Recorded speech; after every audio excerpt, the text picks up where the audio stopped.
Fala galera, eu sou o professor Anderson Magalhães, o seu professor de língua portuguesa e redação. Aqui no canal do YouTube você já sabe que aqui no meu canal você encontra conteúdo de qualidade. Essa é a aula 4 da nossa parte de figuras de linguagem. Figuras de linguagem, que é o assunto dividido em figuras de som, figuras de construção, figuras de pensamento e essa última parte agora, que são as figuras de palavras. Figuras de palavras. É a última parte, a aula 4, um pouco mais curtinha. São apenas 5 figuras de palavras. Então vamos à tela aí, galera. Tudo bem estruturado para você, já conhece aqui o nosso padrão. Então, o que são as figuras de palavras? Tá lá, ó. São recursos utilizados no intuito de produzir maior expressividade. Então, aqui, ó, maior expressividade. Para isso, usam-se palavras em sentido não usual. Utilizamos o sentido não usual. O que é o sentido não usual? É o sentido conotativo. O que é o sentido conotativo? É aquele sentido na qual a palavra sai do sentido do dicionário. Então, conotativo é quando a palavra sai do sentido do dicionário, né? Fora do sentido de dicionário, beleza? Então, as figuras de palavras são as seguintes, está ali para você. Nós vamos trabalhar, então, a metáfora, a metonímia, a catacrese, a antonomásia, também chamada de perífrase, e, por fim, a sinestesia, beleza? Então, galera, grave bem na sua mente as 5 figuras de palavras. Pessoal, a metáfora, a metonímia, a catacrese, a antonomásia, também chamada de perífrase, e também a sinestesia. Beleza, pessoal? Tá entendendo aí, cara? Todo mundo ligado aí? Esse aqui é o Juninho. Eba! Vamos lá então para a metáfora agora. O que é a metáfora, galera? Metáfora. Então, pessoal, a metáfora é uma comparação implícita, pessoal. Você, na mesma frase, vai comparar de forma implícita dois termos ali. Você vai fazer uma comparação entre dois termos. É bem tranquilo a metáfora. Então, olha ali a definição de metáfora para você. Metáfora consiste numa alteração de significado baseada em traços de similaridade, ó. Traços de similaridade entre dois conceitos. A metáfora é uma comparação implícita, isto é, sem o conectivo de comparação. O conectivo como, né? Então você não utiliza o conectivo como. Você faz a comparação nas ideias. Então a metáfora é uma comparação de ideias. Dois termos que se aproximam e você faz essa comparação. Você aproxima um termo de outro, aproxima um termo de outro sem usar o conectivo. Se você utilizar o conectivo como, aí a figura é comparação, aí não é metáfora, é comparação. A metáfora tem que ser sem o conectivo. Grave isso, a metáfora tem que ser sem o uso do conectivo como. Então, olha ali, bem estruturado para você. Meu sorriso é o quê? É uma fenda escavada no chão. Então eu comparei, veja lá, ó, o sorriso com a fenda escavada no chão. Então, há traços de similaridade entre esses dois conceitos que estão na mesma frase. Dois conceitos colocados na mesma frase e eles possuem similaridade. Eu, quando faço essa comparação implícita, isso é uma metáfora. Olha ali, ó. João tem um coração de pedra. Então o João, ele é tão insensível que eu digo que o coração dele é duro como uma pedra. Então eu falo, João tem um coração de pedra. Então o coração dele está sendo comparado a uma pedra. Dado o grau de insensibilidade do João, ele é tão insensível que aí eu comparo o coração. É, cara, entendeu? Viu? Já entendeu. Então tá todo mundo entendendo. Então quer dizer que o coração dele é uma pedra. Eu comparo o coração dele com uma pedra. Mas perceba, eu não digo assim, o coração de João é como uma pedra. Se eu utilizar o como, vai ser o quê? Comparação. Para ser metáfora, não pode ter o conectivo como. Para ser metáfora, eu não... Até vou colocar aqui para você aqui embaixo, ó.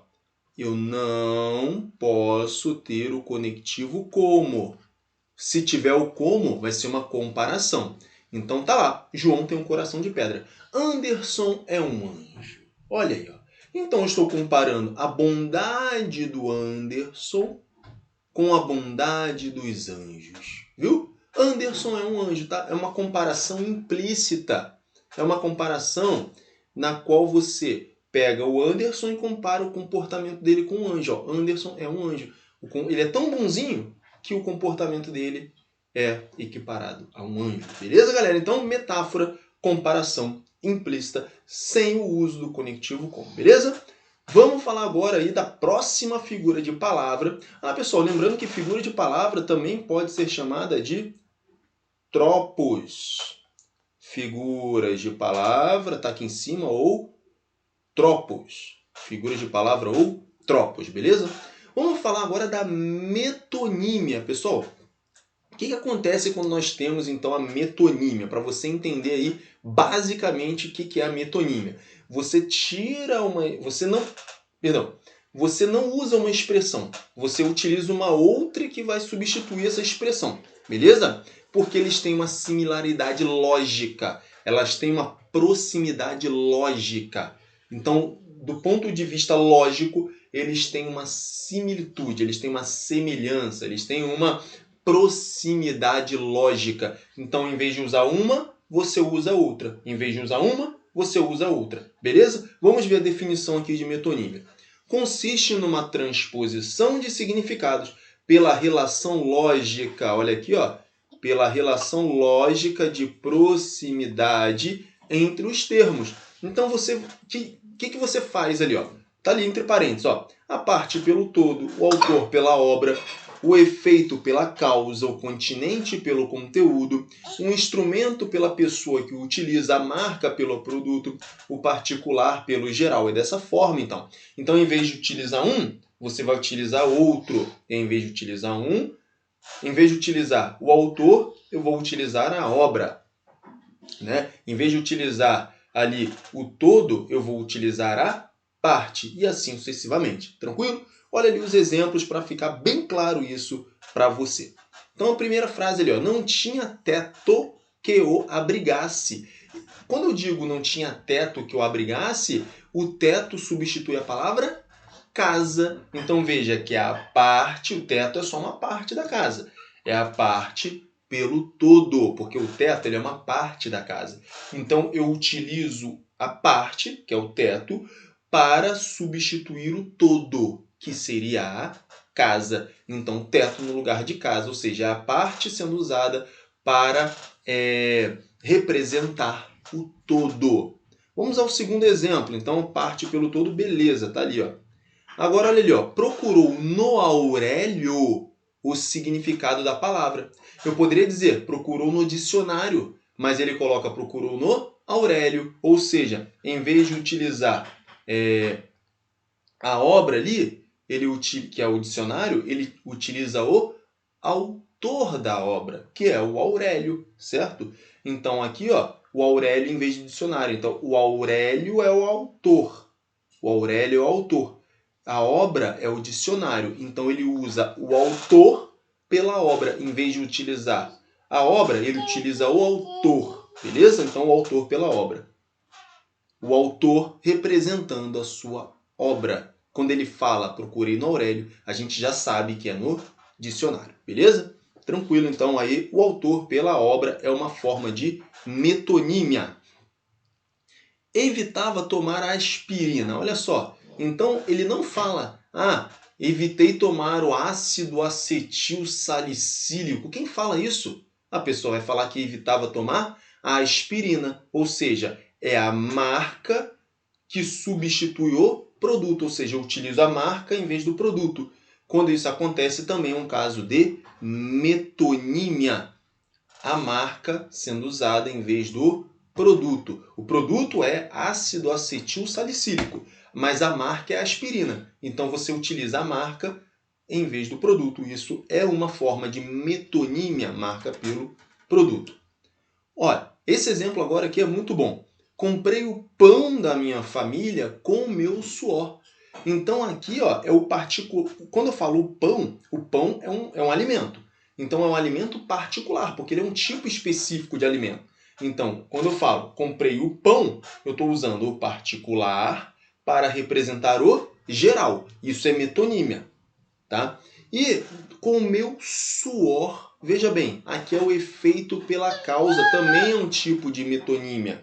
Também é um tipo de metonímia, o efeito pela causa. Porque quando é que a gente sua? Fala pra mim, a gente sua depois que a gente trabalha. Mas eu falei ali, ó, eu comprei com o meu suor, ou seja, com o efeito do meu trabalho. Em vez de usar a palavra trabalho, eu uso qual é o efeito dele. O efeito do trabalho é o suor. Então, comprei o pão, ou seja, o particular é o alimento, o pão é o alimento, o particular pelo geral. O pão é o particular, o geral é o alimento. Comprei o pão da minha família com o meu suor. Olha aqui, agora é o efeito pela causa. Por quê?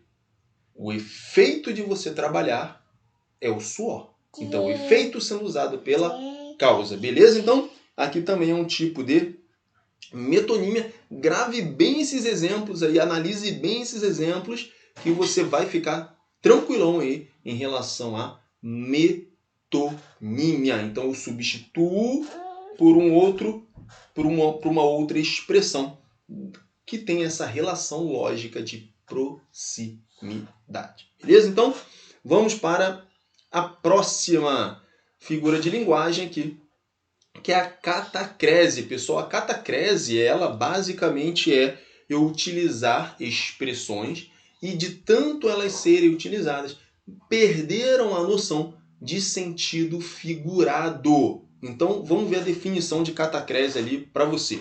Então, catacrese é o emprego de palavras fora do seu significado real. Entretanto, devido ao uso contínuo, não mais se percebe que estão sendo empregadas em sentido figurado. Já caíram no uso. Portanto, a catacrese é a expressão que já caiu no uso contínuo. Já é uma expressão, colocar aqui, é uma expressão já usual. Uma expressão já usual, beleza? Ela inicialmente era em sentido figurado, mas a partir do uso ela se tornou usual, se tornou comum. Ela se tornou comum, beleza? Mas é catacrese. Então olha lá, o primeiro exemplo. O pé da mesa estava quebrado. Ora, a mesa não tem pé. Tem pé ser humano, né? Animais. Mas aí eu coloco o pé da mesa estava quebrado. Ou seja, é uma expressão que vem ali consagrada já pelo uso. Já se tornou comum para indicar o objeto ali, aquela parte da mesa que dá sustentação a ela. Coloque 2 dentes de alho na comida. Isso também é uma catacrese, olha. Porque o alho não tem dente. Mas eu coloco ali a expressão dente de alho para informar que eu quero só um gominho ali do alho. Beleza? No caso, 2 gominhos do alho ali, 2 dentes de alho. E todo mundo consegue entender, porque já foi consagrado pelo uso. A asa da xícara quebrou. O braço do sofá está sujo. Embarquei no avião. Olha, isso aqui é um exemplo bacana, ó, porque o verbo embarcar... Tá com sono, cara? O verbo embarcar originalmente servia para designar o ingresso em um barco. Mas agora, de tanto ser usado, ele já pode ser utilizado para embarcar, para ingressar em qualquer tipo de meio de transporte. Trem, ônibus, avião, ou seja, em qualquer meio de transporte eu posso usar o embarcar. Foi ele que fez esse barulho aí. Beleza? Então, embarcar originalmente era para ingressar no barco, mas com o uso pode ser utilizado para qualquer meio de transporte. Temos aqui os exemplos de catacrese. Exemplos de catacrese. Tranquilo, então. Pessoal, agora a próxima aqui, ó, é a antonomásia ou a perífrase. O que é isso, antonomásia ou perífrase? Consiste... Tá com sono. Antonomásia ou perífrase consiste em substituir o nome por uma expressão que o identifique com facilidade. Pessoal, aqui temos alguns casos aqui que são da literatura, então nem sempre você pode olhar para mim e falar, poxa professor, mas eu não sei bem esse caso aí. Mas é que quem está por dentro da literatura vai saber. Então, é assim, ó, é aquela coisa que se você conhece, você então consegue fazer a substituição. Tá? Então, o que eu quero dizer é o seguinte, por exemplo, nem todos aqui vão saber que o cavaleiro da triste figura é o Dom Quixote, mas quem conhece literatura sabe, então você substitui por esse elemento. Né? Então, o cavaleiro da triste figura é o Dom Quixote. Então, isso é antonomásia ou perífrase. Você substitui um nome por uma expressão que o identifique.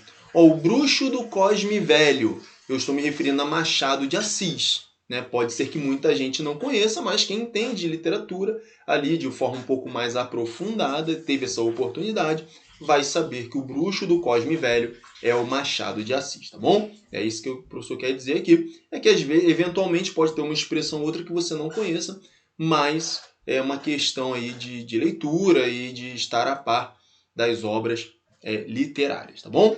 Aqui, ó, essa já é mais comum, o Homem do Baú, Silvio Santos. Aqui já é um conhecimento mais comum da cultura popular brasileira. Então, o Homem do Baú, sabemos que é o Silvio Santos. A gente não precisa falar o Silvio Santos.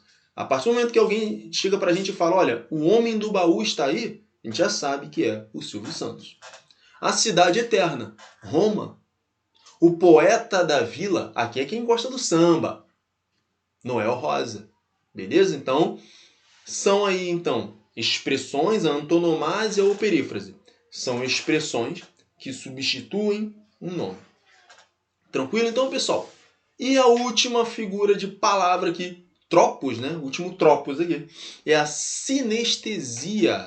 O que é a sinestesia, pessoal? É uma mistura de sensações, uma mistura de elementos que mexem com os nossos sentidos, ok? Então tá ali a definição para você. Sinestesia consiste em mesclar sensações, então tem que ser ali, ó, mesclar sensações percebidas por diferentes órgãos dos sentidos, ok? Olha ali o exemplo. Ouviu-se o som agudo e claro de uma trombeta. Bom, o som agudo é a audição, claro é a nossa visão. Então, agudo é a audição, claro é visão. Então, agudo é a audição, claro é a visão. Sinestesia, mistura de sensações. Abrigavam tudo com seu perfume. Olha só, o perfume é o cheiro, então é o cheiro, nosso olfato, que dava para adoçar, então adoçar é o paladar, uma xícara de café, beleza? Então, vimos dois exemplos aí? Então, no primeiro exemplo, agudo é a audição e claro é a visão. Está mexendo com dois sentidos diferentes, ó, audição e visão. No segundo exemplo, é o perfume, que é o cheiro, com o doce, que é o nosso paladar. Então, isso seria a sinestesia. Tá aí, bem estruturado para você. Galera, então, o nosso papo sobre figuras de linguagem termina aqui. Em 4 aulas nós vimos todos os elementos das figuras de linguagem, toda a parte teórica de figuras de linguagem. As figuras de linguagem, então, são divididas em figuras de som, aula 1, figuras de construção, aula 2, figuras de pensamento, aula 3, e as figuras de palavras, aqui agora na aula 4, tá aí, bem estruturado para você. Se ficou com alguma dúvida, comente aí. Tamo junto, galera. Compartilha com seus amigos. Ajude o professor Anderson Magalhães a crescer cada vez mais. Um grande abraço. Finalizamos essa. Até a próxima. Tchau, tchau.